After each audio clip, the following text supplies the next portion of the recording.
Great. So, my name is Logan Yuri. I'm here visiting Seattle from the Mountain View office where I work as a behavioral researcher, and I am so glad that we can welcome Dr. John Gottman and Dr. Julie Schwartz-Gottman here today. So, thank you so much for joining us at Google. We're thrilled to have you. I've been a fan of yours for many years. I'm so glad that you're here, and this is our fourth event in our series on modern romance.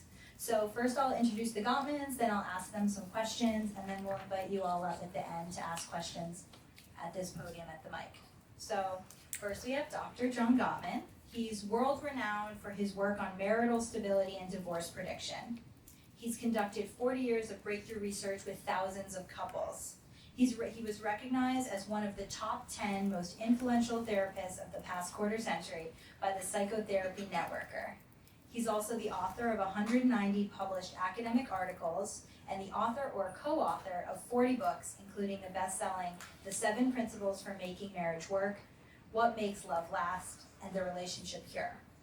He's also the co-founder of the Gottman Institute with his wife, and he's Professor Emeritus of Psychology at the University of Washington, where he founded the Love Lab to research couples. Now, Dr. Julie Schwartz-Gottman is the co-founder and president of the Gottman Institute. She's also highly recognized as a clinical psychologist whose work with distressed couples, abuse and trauma survivors, substance abusers and their partners, and cancer patients and their families. She's also the co-author of the immensely popular The Art and Science of Love Weekend Workshop for Couples, and the author of 4 books, including 10 Lessons to Transform Your Marriage and Baby Makes 3. Wow, those are quite introductions. Yeah. So thank you so much for joining us. And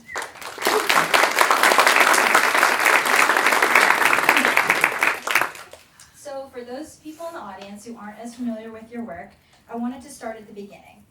Who are the 4 horsemen, and why is their presence so dangerous for couples? No, you take it. No, you do it. Okay. All right. So, The microphone. is this on? Yes. Okay. All right. So, the 4 horsemen. How many of you have heard of the 4 horsemen of the apocalypse? Yeah, heard of it? Okay. So these are the big predictors of demise in relationships for, really destroying the path of relationships. The first one is criticism, which is talking down to your partner, blaming your partner for a problem in the relationship, blaming the problem on a personality flaw, basically, telling your partner they're lazy, they're a slob, they're a jerk, all those lovely words that we hate to hear, right? The second one is contempt, and contempt is even worse. Contempt is criticism, but from a place on high, superior position. So it's sort of like this. Do you remember when you were a teenager? Do you remember when your parents said terrible things to you, and you would go, remember that expression? That's an expression of contempt. So if you see that in your partner, that's trouble. Sarcasm, abuse, kind of abusive put-downs, you're such a bitch. That kind of stuff, not said lightly, really is contempt. And what we learned about contempt was that it was the worst predictor, the most powerful predictor of relationship demise. And not only did it predict relationships going down, the number of contempt expressions that a listener heard in 15 minutes predicted how many infectious illnesses the listener would have in the next month. Isn't that incredible? So it's frightening. So contempt actually erodes the immune system as well as the heart, the relationship. The third horseman is defensiveness. And defensiveness is usually either, I did too pay the bills, kind of that righteous victim thing, or counterattacking. Oh yeah? Well, you didn't pick up the dry cleaning. The counterattack. Defensiveness is the hardest one to eliminate. How many of us have been defensive? I mean, like all of us, right? So John and I are continually still working on that after 30 years. It's tough. So defensiveness is a response to feeling attacked. That's why we get defensive. The fourth one we call stonewalling. And this was my darling's brilliant research breakthrough, one of them, one of many, which related stonewalling, which means completely shutting down in the middle of a conversation and not giving any response at all. No head nods, looking away usually, looking down, and hoping that the ogre sitting across from you will go away. That's stonewalling. And what John discovered was that typically when people were stonewalling, their heart rates were above 100 beats a minute just sitting there. Sometimes it would be as high as 140 beats a minute, really high.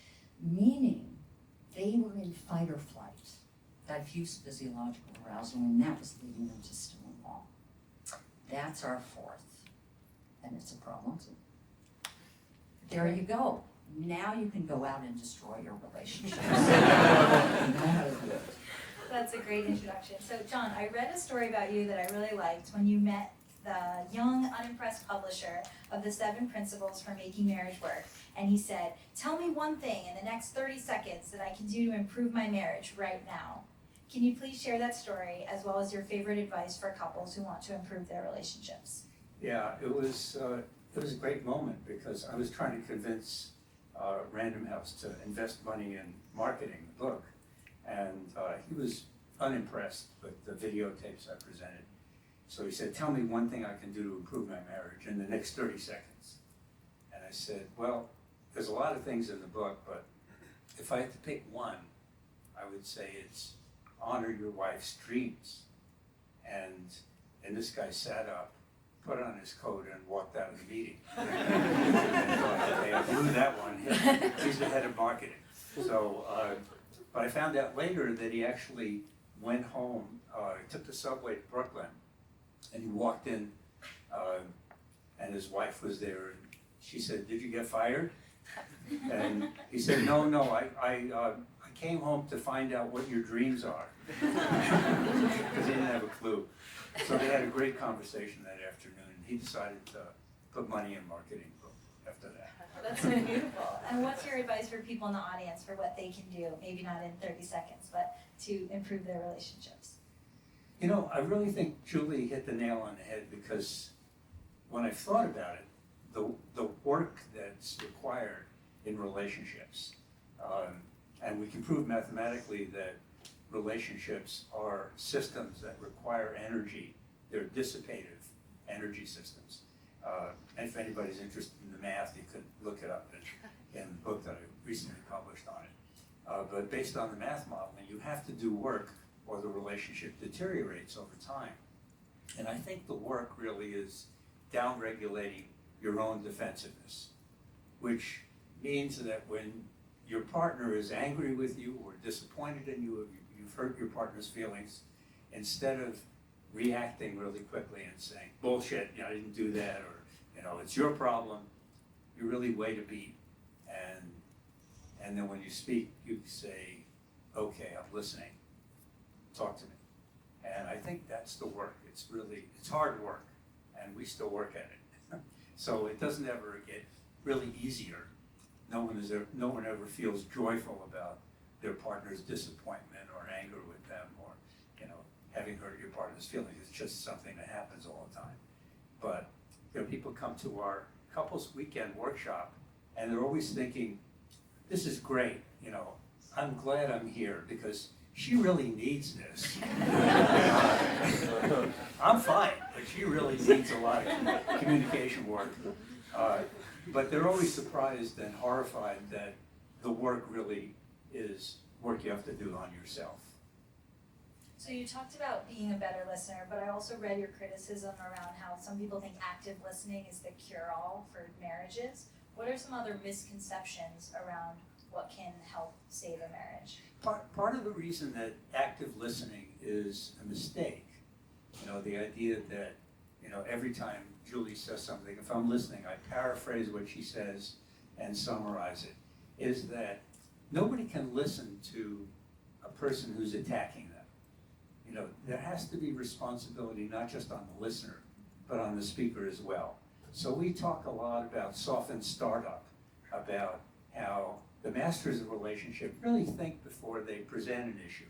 And they try to really calm their partner down and say, hey, this isn't a big deal, baby, but here's what I really need. Rather than the four horsemen, they're pointing their fingers at themselves and saying, this is what I'm feeling, and here's the recipe for being successful with me, instead of pointing their finger at their partner and saying, you are so, and all of that.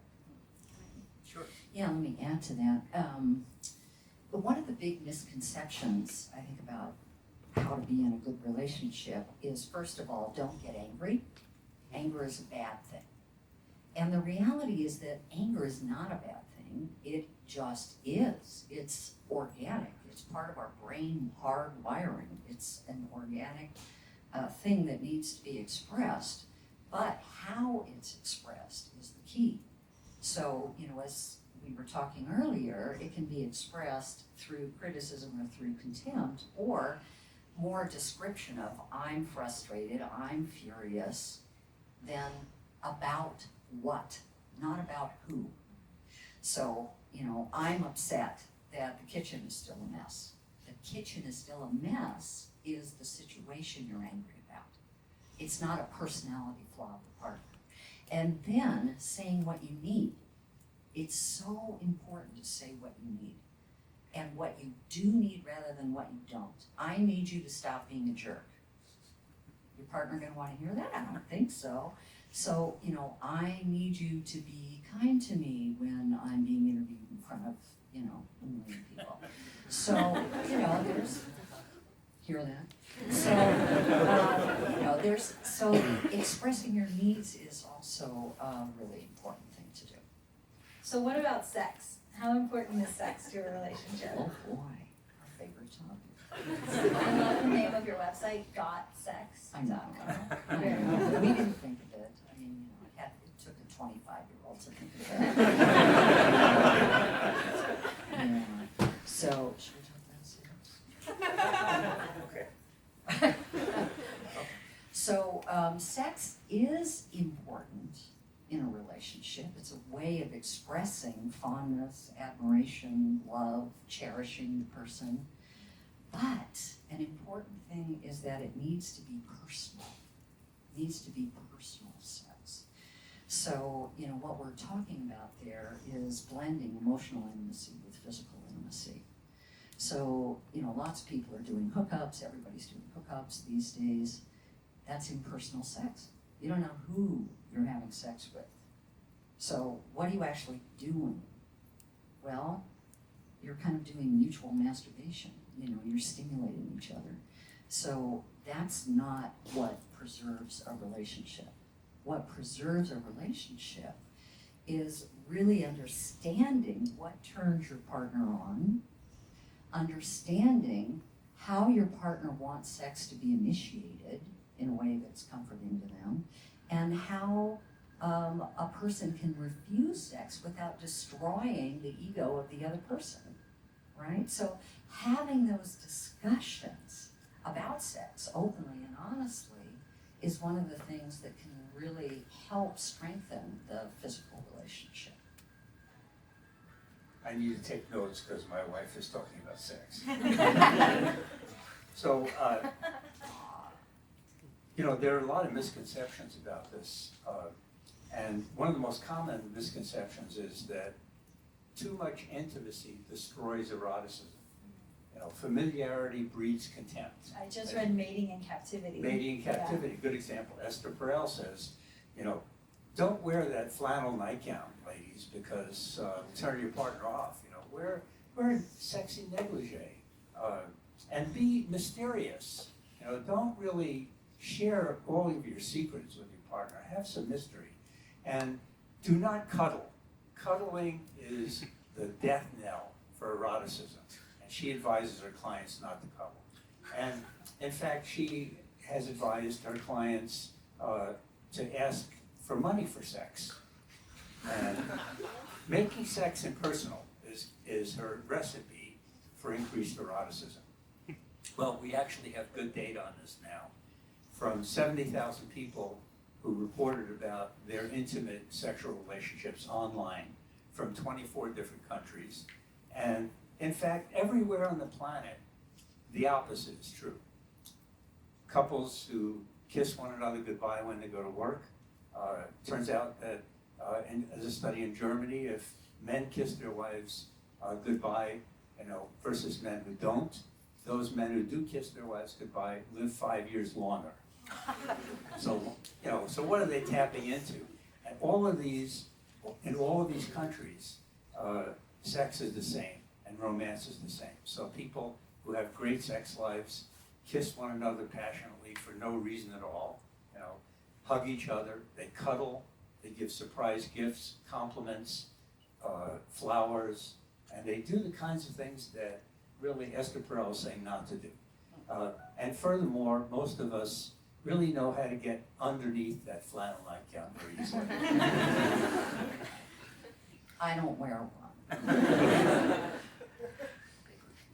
So you've done research into relationships and marriage for the last 40 years, and obviously there's been big changes in this space, such as many more women in the workplace, and many more people meeting through online dating. So through the years of your research, what's changed and what's stayed the same? That's an interesting question. I think part of what's changed is that the percentage of women that are having affairs has gone up. Because in the 50s and 60s, early 60s, when data was collected, sort of data was collected back then, women didn't work.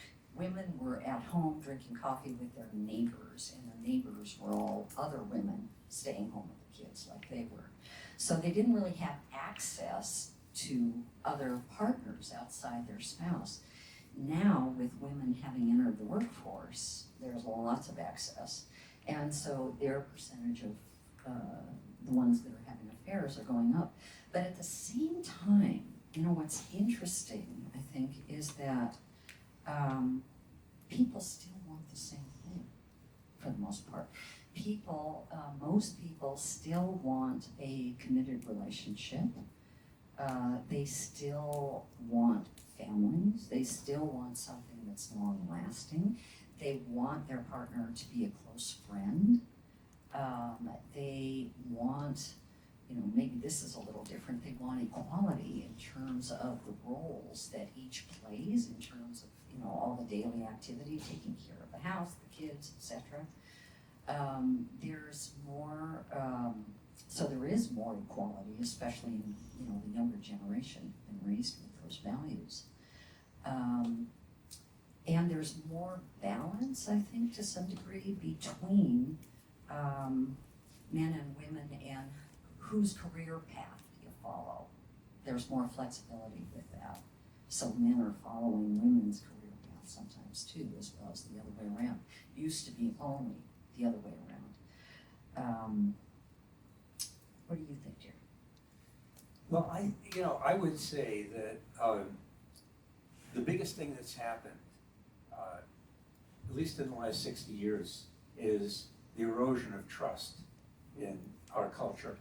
And Robert Putnam, in the book Bowling Alone, talked about this on a societal level. And you see, since 1960 in the United States of America, a big decline in community.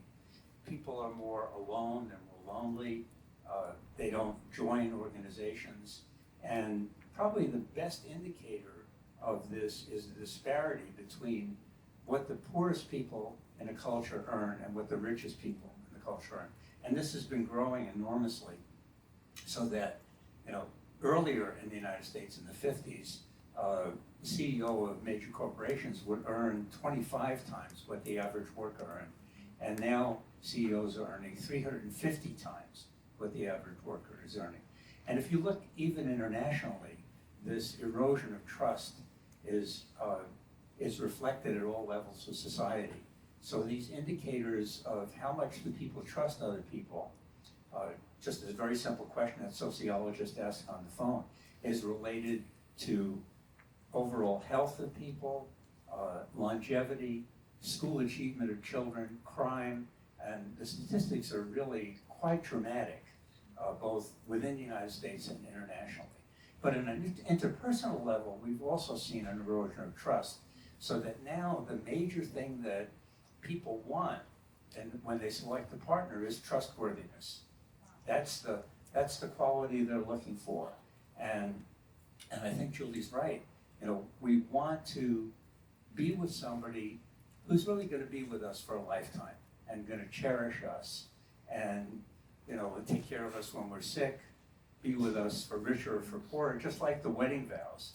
But now it's even more important to find somebody who will really stay the course with us, and we can rely on them. May I add just one more Yes, thing, please. Logan? I think one of the biggest negative impacts of the past 10 years or so is internet pornography. So, we are seeing within the clinical world, we are seeing huge impact of internet pornography on couples. Of course, there was always, Playboy magazine or something, but it's never been as accessible, as secret, as easy to hide.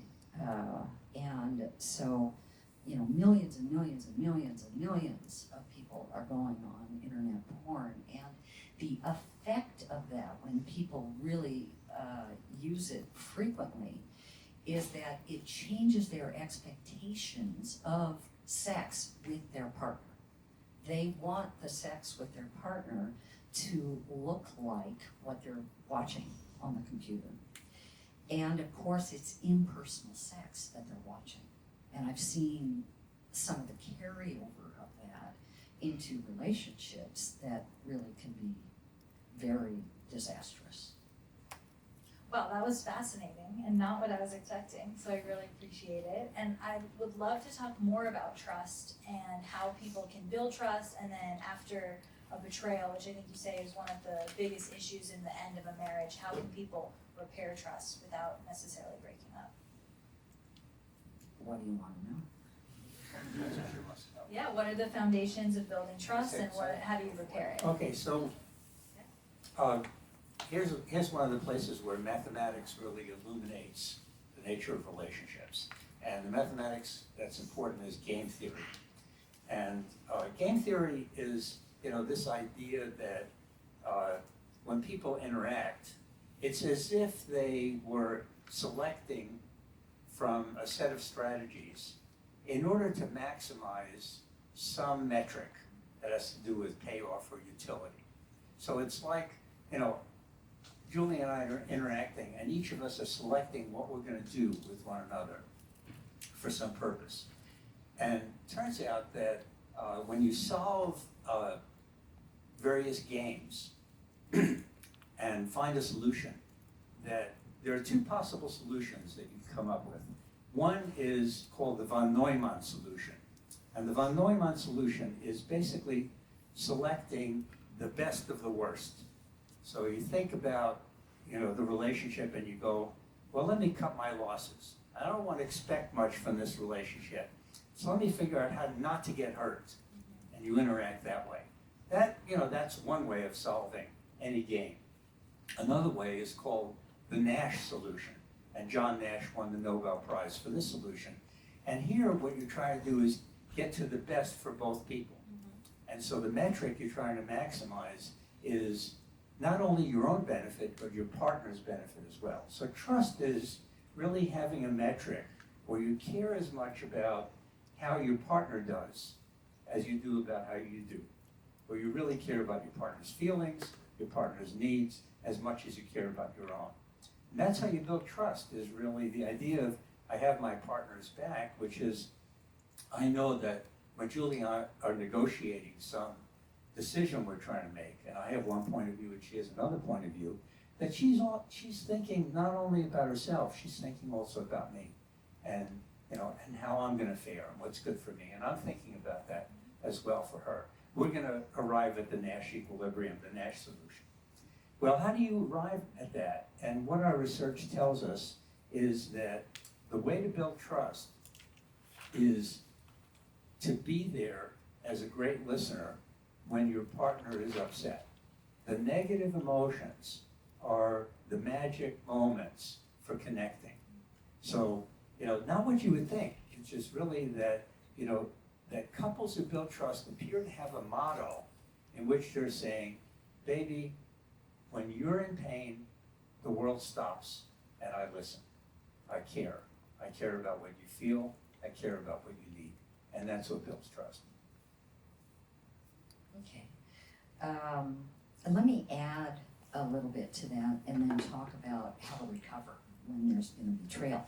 So, part of being trustworthy is when your partner turns towards you for anything, just a bid for attention or a need of some sort, or they're really tired, they want you to do a little extra housework or something. What do? Do you turn towards them and say, sure, yeah, I'll take care of that for you? Or do you simply ignore them? If they call your name and you're right in the middle of reading something or you're doing your email, what do? Do you stop your email and say, yeah?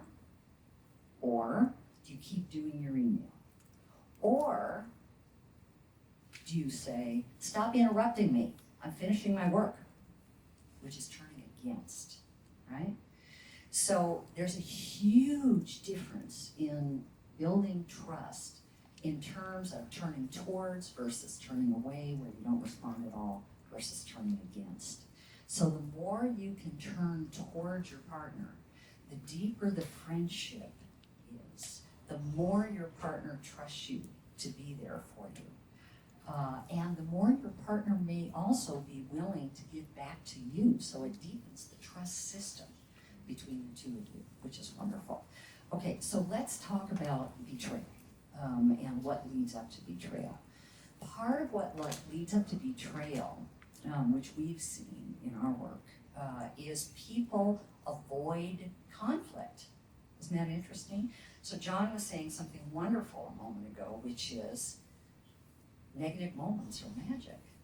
They are opening a door to greater intimacy. Because if you actually talk about those negative emotions you may be having, even about your partner or about something else, your partner is learning what's important to you. Your partner is learning, what you really need, what you really feel. They may be learning more about, the baggage from your past that you brought into this relationship. It's all important. So, you don't avoid conflict if you want to build trust. If you do, what starts happening is the resentment builds up, right? You're unhappy about stuff. You are not talking about it. You get more and more and more unhappy. And the more the resentment builds, the more distance grows between you. And then eventually you grow quite lonely, right? Because you've been looking to your partner for a deeper connection and it ain't there. So what happens? You start comparing your partner to somebody else, somebody at work, who you've just had this lovely conversation with, at the popcorn bin. So, right, you guys have popcorn. Yeah, so, and that's a lovely conversation. And you think, God, that person was so warm and so friendly and so outgoing. And you start comparing the partner at home to this one. And it's those negative comparisons. My partner wouldn't do that. My partner wouldn't smile at me like that. The negative comparisons then lead you towards confiding in that person more, maybe, and then eventually talking to that person about your own relationship, etc. And they're going, oh, poor dear, and being sympathetic, and before you know it, there's bonding and eventual infidelity. So that's one common path. How do you recover? Well, first of all, you don't lie about it in the first place. It's got to be open. If a person is deceiving and lying about having an affair, it's a double betrayal. One, going outside of monogamy, if that's been their agreement, and two, lying about it. So what needs to happen in terms of the recovery, and we're going to be doing a research project on this, is, and typically this needs to happen in therapy, it's very hard to do it outside. First, the person who's been betrayed needs to be able to ask all the questions they have about the affair. And the betrayer needs to be able to answer those questions. But what's also important is that the person who's been betrayed typically suffers from post-traumatic stress disorder. You guys have all heard of that, right? In relation to combat vets or maybe abuse histories. Same thing happens with an affair. That's what you're causing the partner. So they become hypervigilant. They're constantly suspecting an IED, another affair. They are waking up at night with nightmares. They're having intrusive images into their mind of you with the other person, which they don't want to have, but they're having anyway. And their emotions are spiking all over the place. They're having big explosions. That's all PTSD. So that needs to be explained. And then the person who's done the betraying needs to be able to really hear the feelings of the person who's been betrayed, right? So the betrayer needs to hear the feelings of the betrayed, really hear them. But here's where therapy comes in. Therapy needs to somewhat coach the person who's been betrayed to not use contempt and criticism to express the anger and pain that they have. As that process slowly winds down, which it does, then you look at rebuilding marriage number 2, because an affair destroys marriage number 1.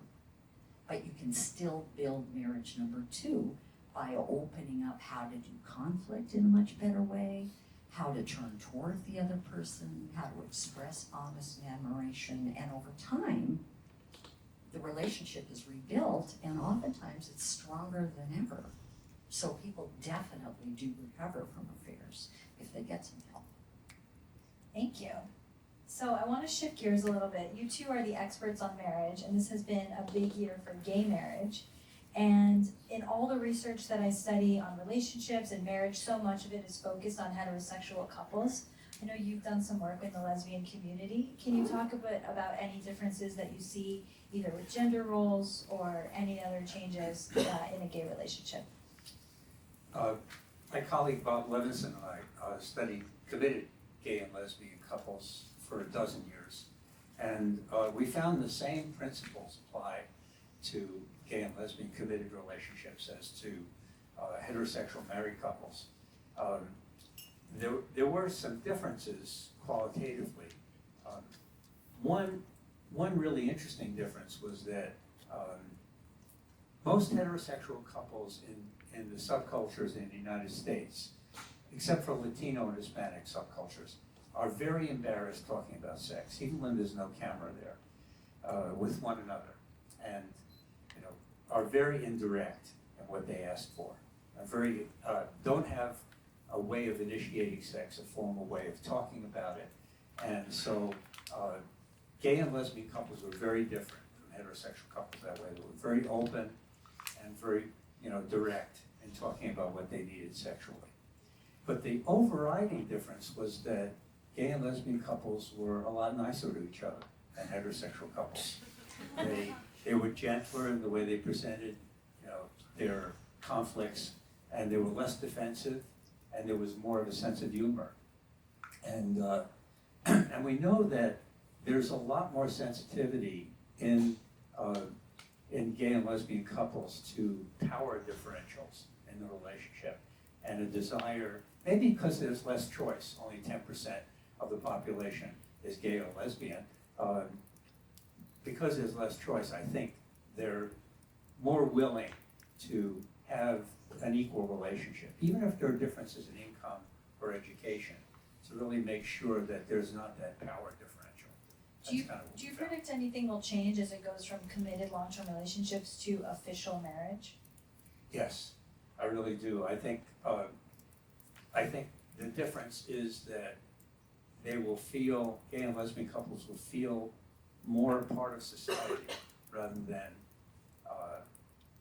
defensive about who they are. They'll be accepted, they'll be, really, treated as equals. Yeah, let me add to that a little bit, less positive note. But first, I did the first study in the country on when daughters were raised by lesbian mothers, how did they turn out compared to the daughters of hetero moms?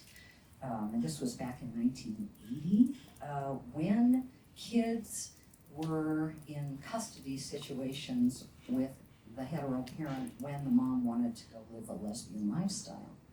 And the kids were being taken away from the mother every single time because she was lesbian, and they would often be given to a heroin-addicted father, an alcoholic grandfather. They'd be given to anybody else but taken away from the mother.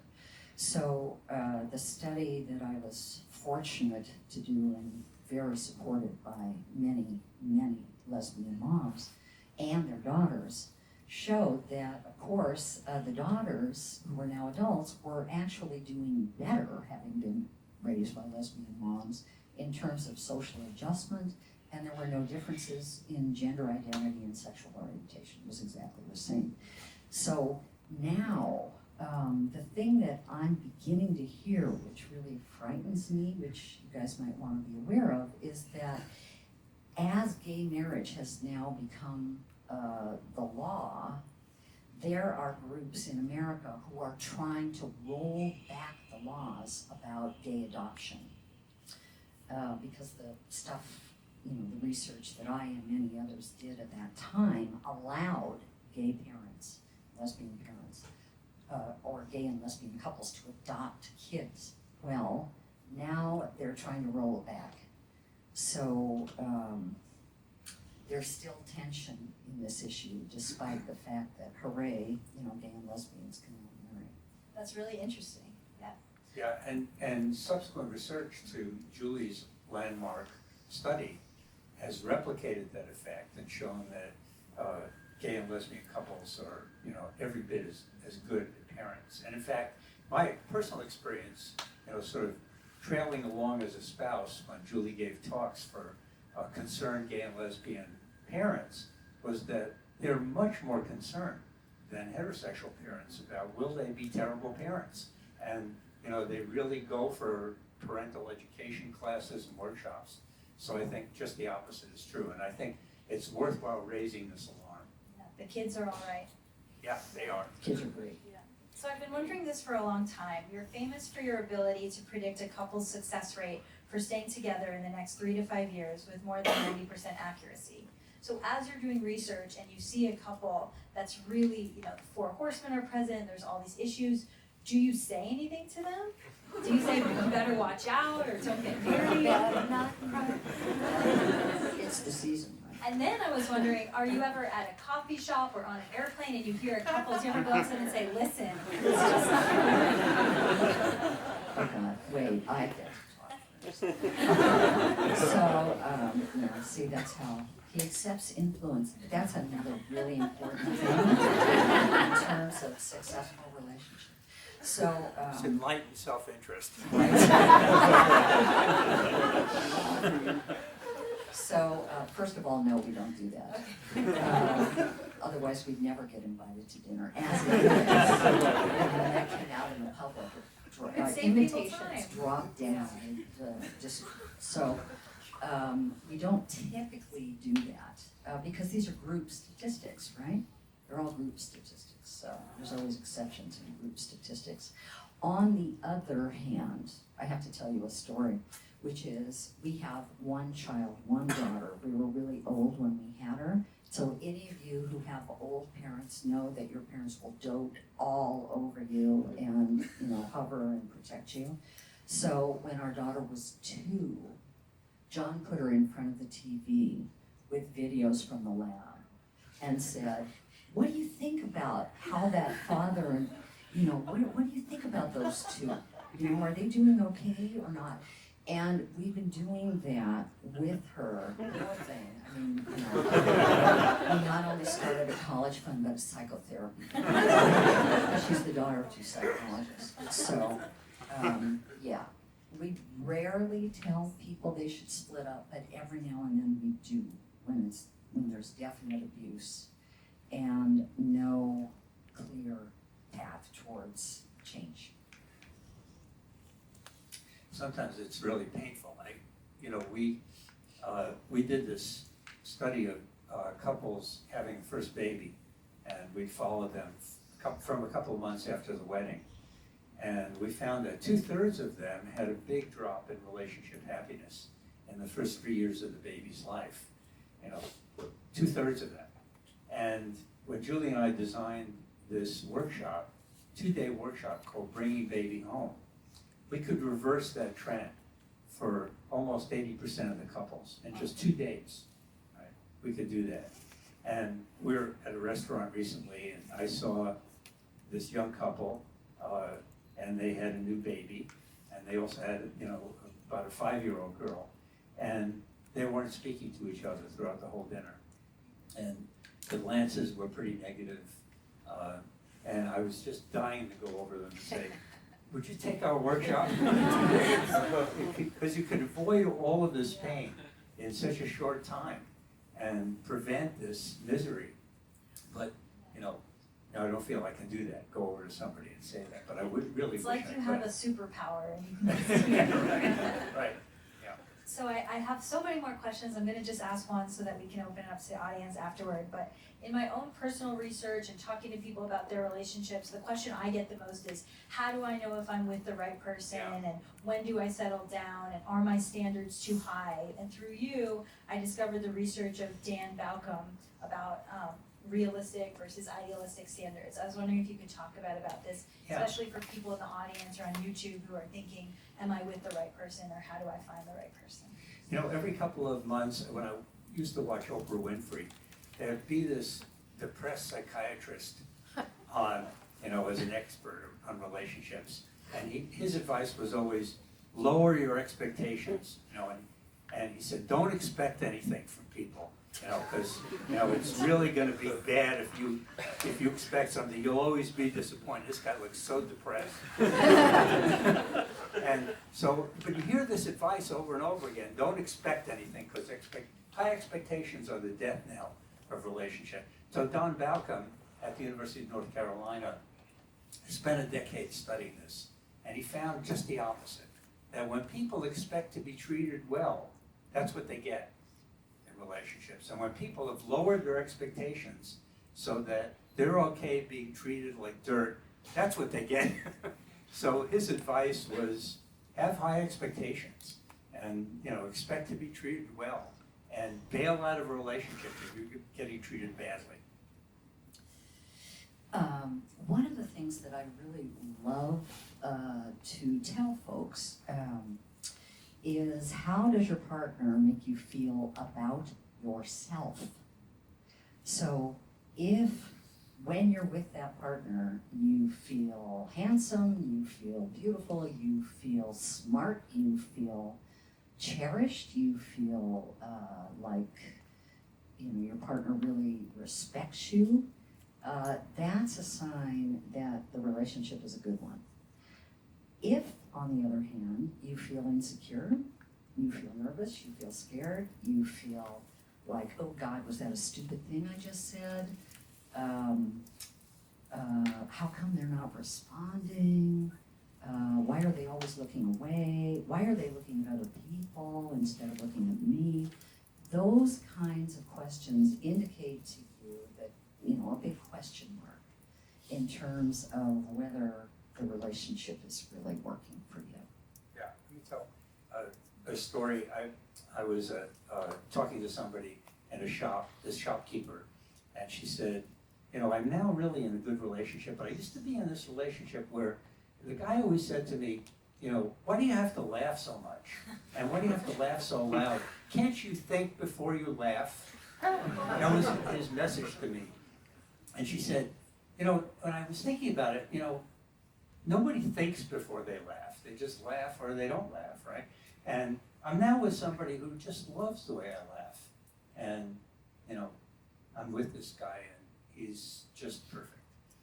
That's a beautiful story, and I'm also really happy about what you said about keeping high standards, because I think this community especially is one where people are gonna hold off until they find the right person, and I think it's a great reminder that you shouldn't lower your standards, even if your family and friends are telling you to. Spoken like a strong young woman. We'll see how my boyfriend and I do at your workshop. We'll be watching. So I want to make sure that people in the audience have a chance to ask questions. There's a mic right here, so please feel free to come up to the podium and ask a question. Don't be shy. If you're able to make your way up, or I'll just pass the microphone back. I can yell too. Oh, and we've got one right here, or not. Thank you. No? I'm actually a counselor in Washington. I see couples and individuals, adult individuals. And one of the things that have shifted in my practice now is that I'm seeing more arranged marriages in my practice. And it feels like it's a whole different ball of wax of doing counseling with them. And I'm wondering, have you done any research on arranged marriages versus one where here in the US we get to select? We haven't systematically studied arranged marriages, but there is quite a big research literature on this. And you know, I just want to say that the same principles apply, that respect and affection is what makes those relationships work. Now, arranged marriages are very different when they're in the community that has arranged the marriages, because then there's a lot of social support. And sociologists have found that it's not religiosity or any of that determines the greater stability of arranged marriages, but that continued social support. So if a couple has an arranged marriage in Calcutta and then they move to Seattle, very different kind of situation. And they're at some peril because they don't have that community of support that intervenes when he loses his job or, you know, they're running through some difficult times. On the other hand, one has to be pretty careful in terms, I've done a lot of work with arranged marriages as well. And one of the things to look out for in terms of that community support is because the marriage has been arranged, the people who've arranged it have great investment in it continuing, right? And in the event that there's some domestic violence, which I've seen a lot of, they do not want to support typically the wife to leave. And they want her to stay, and they tell her to put up with it. It's been put up for generations. Oh, well, it's okay, be a good wife. And that is a problem, big problem.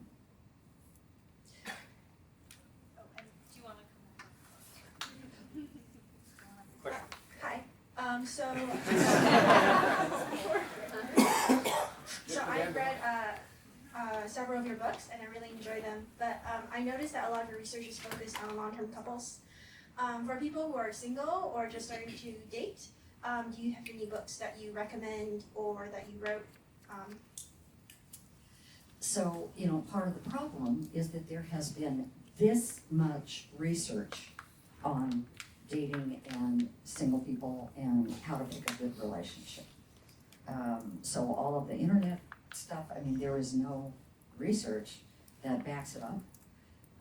And so we need to do that research. We would love to do that research. We've had thoughts about doing that research. We don't have the money to do that research.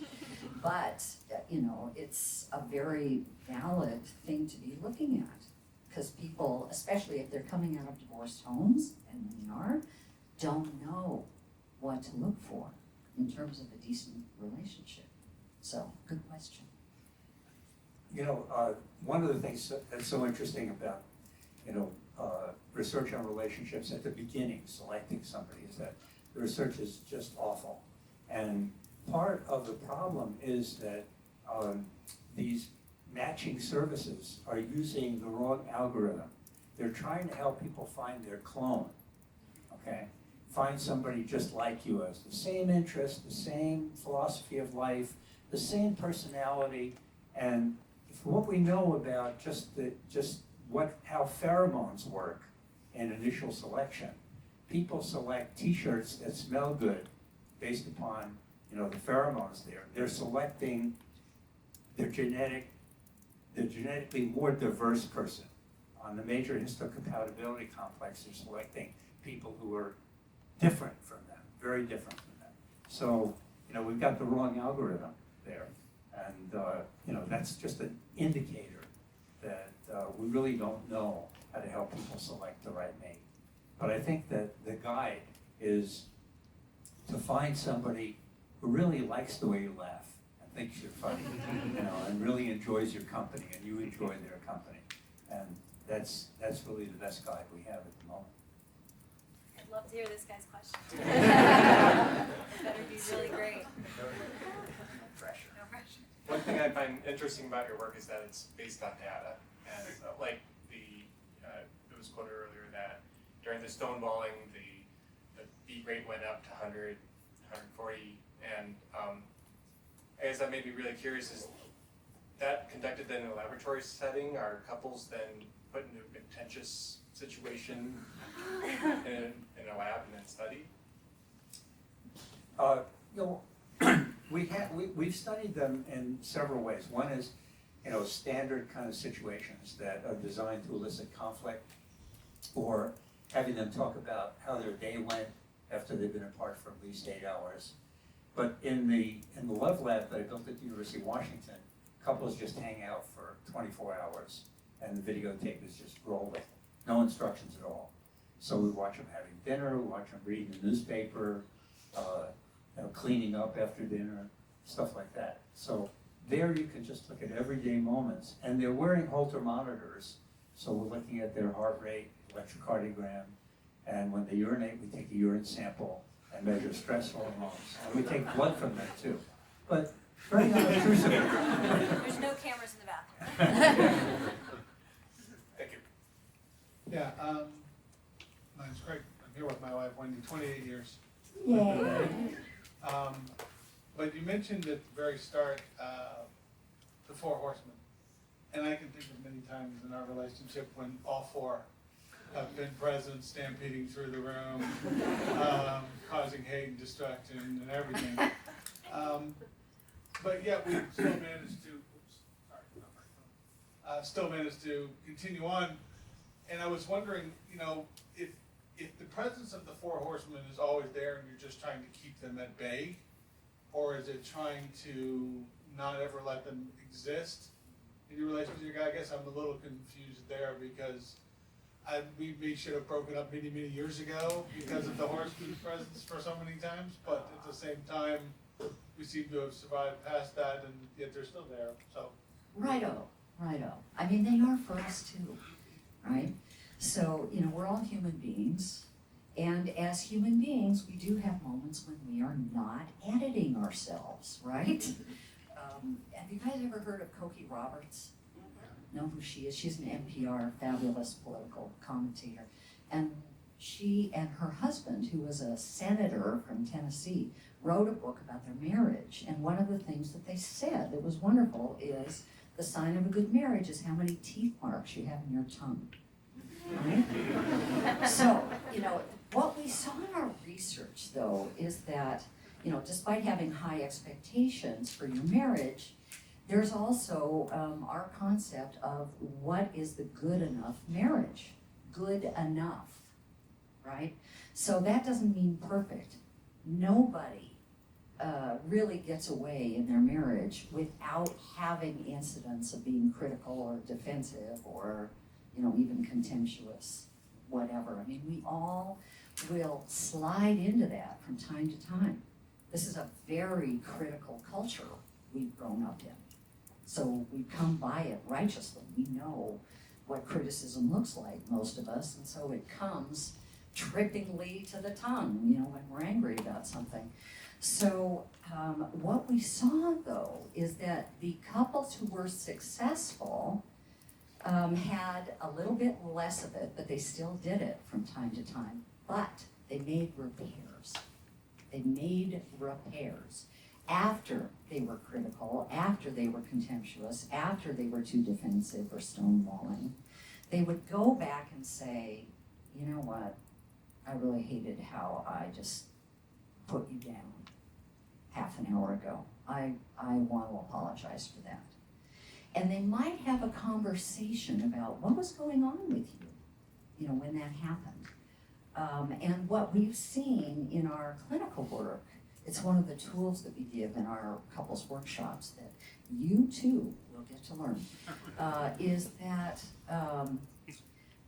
when couples can go back and process a regrettable incident, you know, a bad fight they've had, as if they were sitting in the upper balcony of a theater looking down on the stage and saying, what the heck happened during Act 1?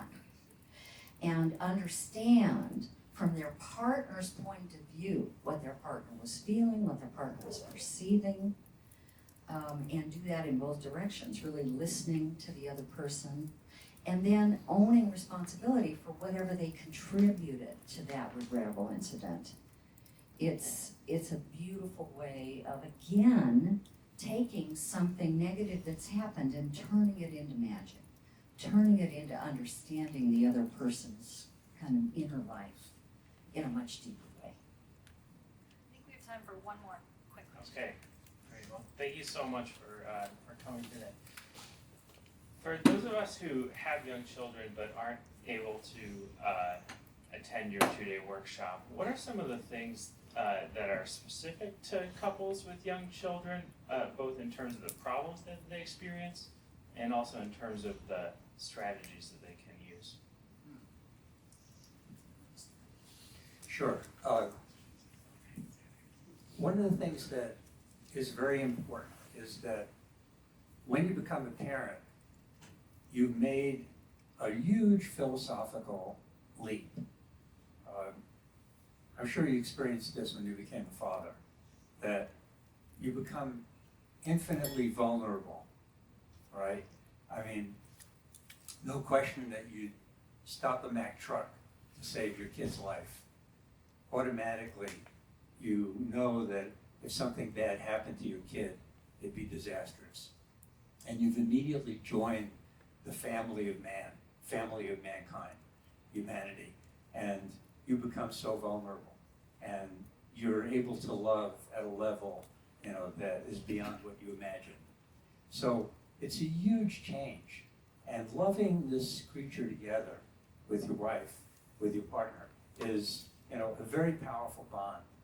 And part of what we teach in this workshop is how to listen to babies, how to understand that babies operate on a completely different time scale from us, much slower. And if you can slow down and be with your baby and enjoy, you know, the fact that there is no toy on the planet that is as interesting to your baby as your face. And there's no music as interesting as your voice to that baby. And it's a hell of a lot of fun to be with that child and spend time with that child. And I'll tell you one really quick story, which is, okay, and then you get to talk. We were talking to the Tulalip reservation one time, and we were talking about the importance of listening to children, and they were saying, well, you know, people have been telling us, speakers have been telling us to tell stories to children, stories about our culture and our people, and you're telling us to listen. And I asked people, you know, how many of you remember what it was like to be a kid? And, you know, some hands went up, and I said, of those of you who remember what it was like to be a child, how many of you had an adult who treated you with respect and kindness and listened to you? And only a few hands stayed up. And I said, would you be willing to share your stories? And all those people talked and wept as they talked about the fact that my grandmother, when I walked into a room, she would brighten and sit down, drop what she was doing, and listen to me, and celebrated me, and found me interesting, and respected me. So I think that's really what I would recommend is the key thing, is to learn how to listen to your child. Okay, so let me ask you something. Are you sleep deprived or is your partner? Yes, and yes. Okay then, let me just mention to you that sleep deprivation is a biggie for young parents. And after 30 days, typically, of interrupted night sleep, people will, almost everyone will show many, many signs of clinical depression. What that means is that young parents tend to be more irritable with one another, a little bit more withdrawn, more exhausted, conflict goes up. Aren't you glad you had children? And, wonderful moments too, but the work has tripled and you're exhausted all the time. So part of what we really recommend is not only listening to your kids, but listening to each other. So if you can have what we call a little ritual of connection, which means a time of connecting with your partner that you can really count on, that's predictable. If you can have a stress-reducing conversation in the evenings, even when you're exhausted, of how was your day, dear? Tell me about your day. And each of you can whine and complain to each other. That is really useful, where people are just empathizing with one another, to stay connected. Because when you're so busy, parents find they don't have much time to just talk to each other, hang out with each other. So it's really important to build in rituals of connection to do that, that are talking about things other than, did you call the plumber? So that's one. Another is, if at all possible, have a date night. Have a date night where you go out, once a week, even when the kids are little, you can do that.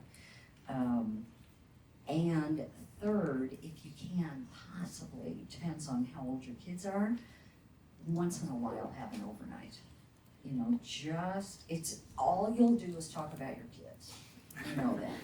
But you won't be interrupted while you're doing that, which is a good thing. And they can get our book.